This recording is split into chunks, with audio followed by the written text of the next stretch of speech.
គុណសំប្រព្រៃទុកក្បែរមាត់ចាំបោកហៀវជ័យដោយសំរងស្រីរីពេលព្រឹកព្រលឹម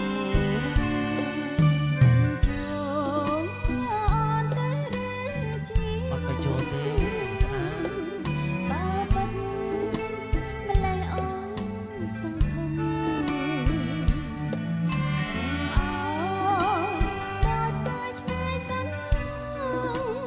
ពីបើសង្ឃឹមនឹងជាចិត្តណាមកវា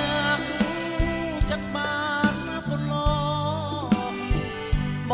ង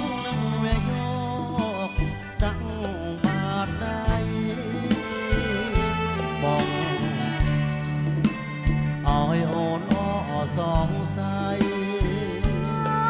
ប្រថ្លៃស្រីជាចិនបងហើយអូនខ្លាចស្នេហ៍ប្រែអន័យអូនមកឲ្យនឹងបងណាត្រាត្រាបងស្នេហ៍បងស្និទ្ធអត់លៀង